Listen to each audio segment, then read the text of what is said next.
Hey guys, welcome back to another video. Today what we're going to be talking about is if you're frustrated with Linux, you're having a hard time adapting, there's some things that you're going to have to know to make it a better experience.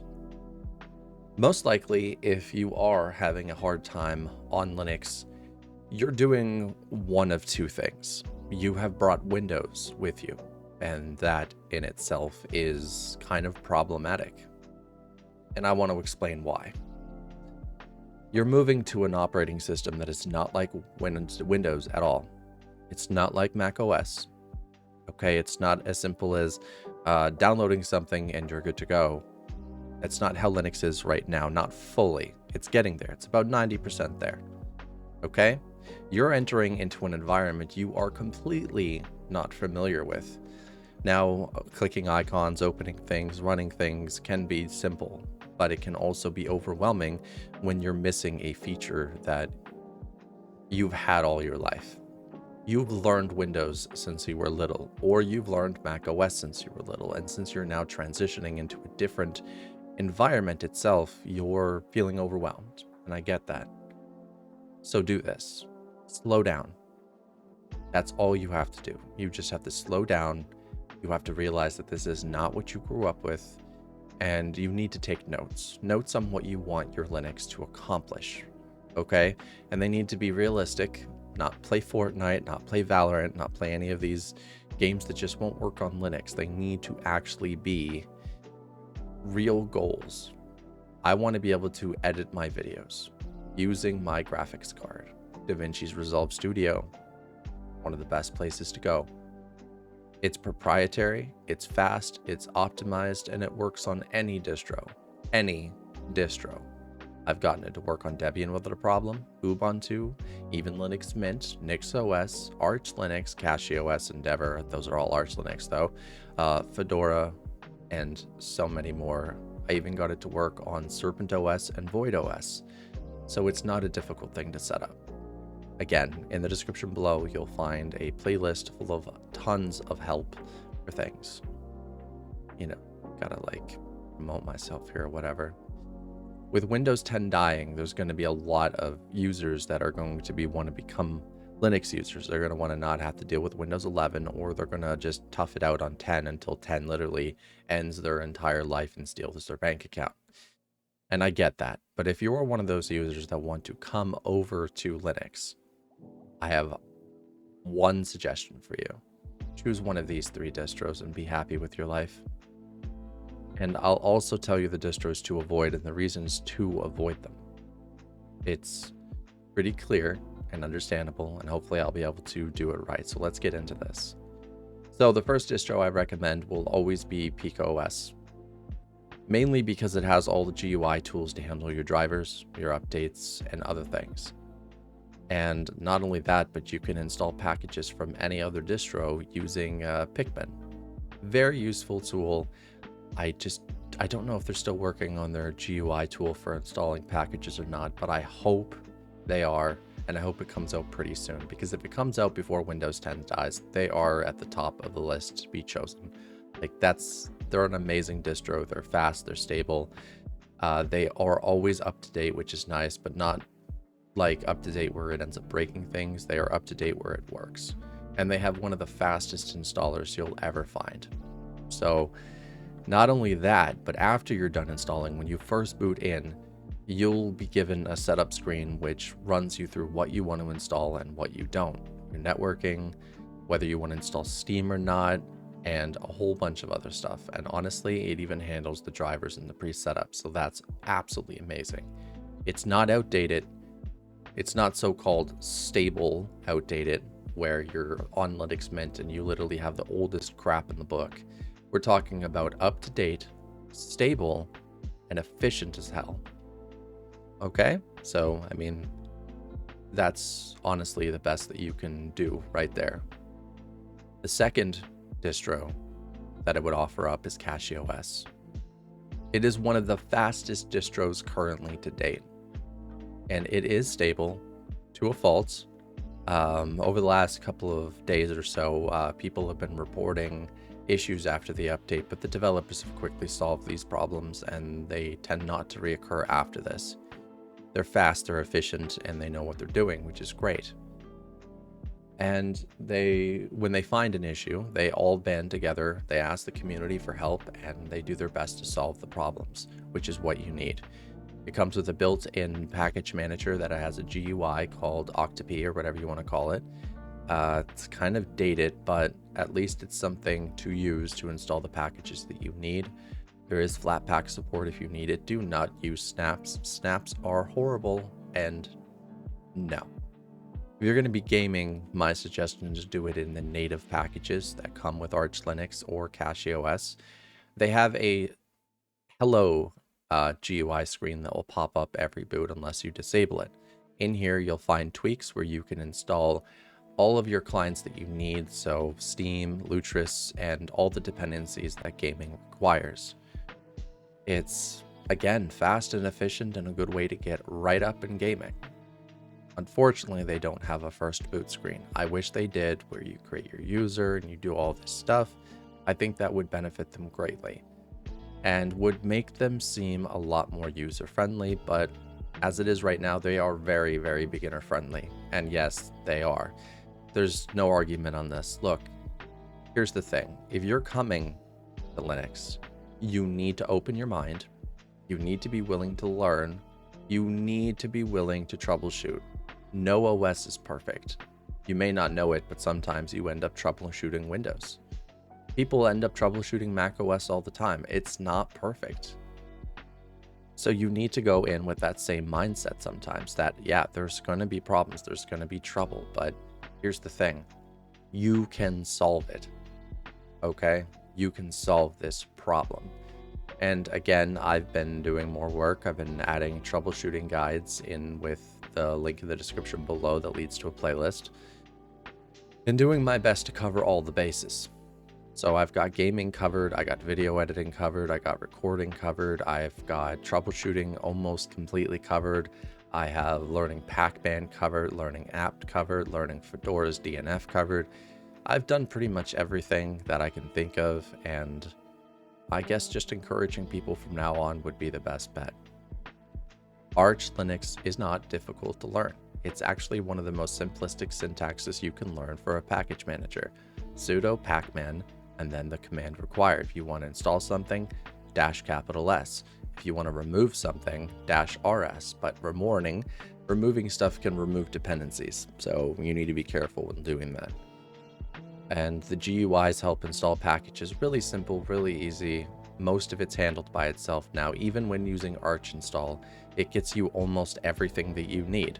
There's a lot of naysayers, there's a lot of haters. You're going to find a lot of people that don't know what they're talking about anymore. And you need to remember that those people, you can either pay attention to them and have your experience feel worse because you're constantly doubting yourself, or you can truly go above and beyond them and really learn what Linux is. Trust me, really learning what Linux is absolutely mind-blowing, and it feels so goddamn good. So let's stick with that, shall we? Now, the third distro is called Nabara, whatever, I don't really care. And this distro is out of the box great. It's got gaming handled. It's also got tools to install professional level video editors like DaVinci's Resolve. And it just works with Affinity Photo as well. If you run my script, you'll be good to go. It's fast, it's efficient. The only issue that it has is sometimes updates can be a little wonky.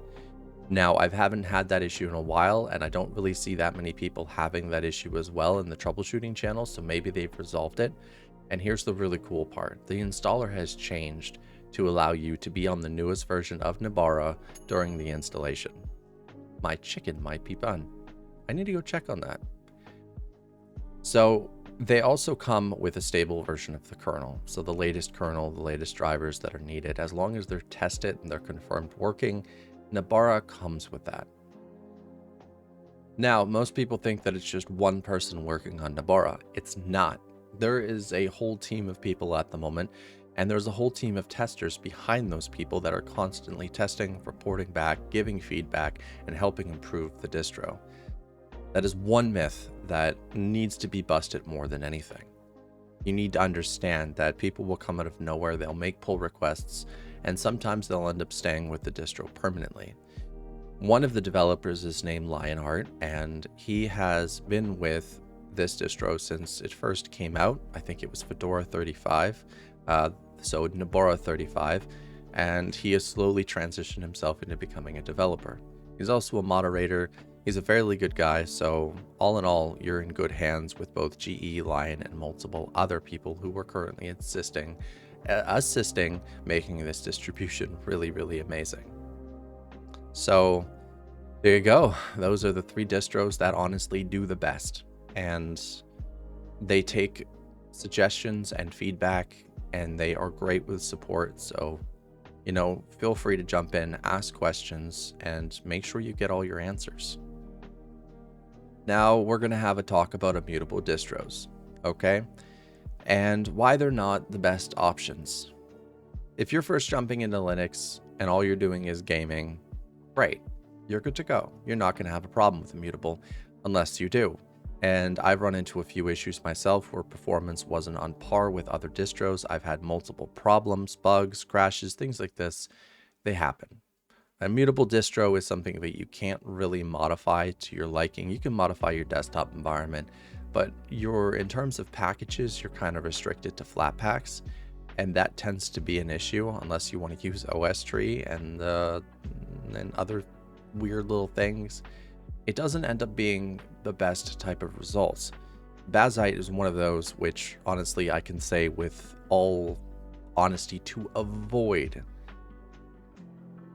It has been one of the most broken immutable distros that I've come across. The most stable was CerpentOS, but that got renamed to like some distro with some cyberpunk STD name, and I don't want to touch it ever again. But that is one of the most stable immutable distros. It's also atomic. Is it atomic or is it immutable? I think it's just atomic. It's not like I don't know. I'll have to look that up later. I get confused sometimes with the two. But it's Bazite is an acquired taste. And right now, every YouTuber who wants any views or to have a part of Linux, like Austin or Jay's 2 cents, have mentioned it along with a lot of others, but they're not mentioning it because they actually want to use Linux. They're mentioning it to get attention. And that's been made very, very clear over the last little while. Austin just released a video where he mentioned Chrome OS Flex, he mentioned Linux Mint, and he mentioned other distros. And I'm just sitting here thinking, well, this wasn't very well researched, but the video was entertaining, so that's nice. Now, Bazite could use a little more attention on the bug side, okay? Other than that, you're not going to really have any issues, unless you do not feel like being trapped. One of the reasons I don't recommend it is because everyone that goes to Bazite that I've met or that I've helped has always gone to a different distro like CachyOS, PicoOS, or Nabara, and has had an improved experience overall. So proceed with caution. You know what I mean? As Naomi would always say in the WWE, proceed with caution. The next distro we need to talk about, I guess, is Linux Mint. And this is going to make some people cry. This is going to make some people angry. The Linux Mint Reddit, if they find this video, they're probably going to be giving more death threats, and they're probably going to be doing nothing but mocking people and putting them down, because that's what happened the last time I made a Linux Mint video. For those who don't know, I used to run Linux Mint on a daily basis, probably for like 2 to 3 years. And then I discovered real Linux and the fact that things were moving a lot more quickly than they were in Linux Mint, and I had a faster, more efficient, less buggy experience. Because believe it or not, sticking with certain versions of applications can have consequences. For one, if any major issues or whatnot are found in those applications, you're stuck with it, whether people want to believe that or not. Sure, they can put out point updates to fix certain bugs and issues and pull down certain things, but eventually, no matter what you do, you're going to be left behind. And this is the problem. So take the Linux kernel, for example. They actually managed to update their kernel to 6.14, but the kernel's not everything. You need to have Mesa up to date, you need to have the NVIDIA drivers up to date, and you need to have X Wayland up to date. Wayland is very, very important for NVIDIA users, for explicit sync, for when they want the best out of their system for when using Wayland. Not only that, but unfortunately, it looks like Cinnamon is being built off of an outdated version of Wayland, which means it's not going to get the newest features that Wayland provides in 24.1 or newer, which is, again, extremely disappointing.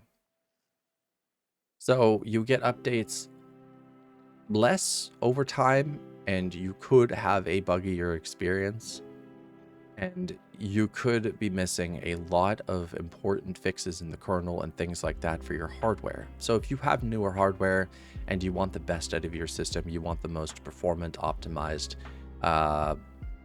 thing possible, okay, experience possible, avoid Linux Mint like the plague, because it will not offer you what you need. Trust me. Unfortunately, I tried about a week ago because I was really, really bored. It did not work out well. It does not boot on my system at all. So, yeah, that sucked.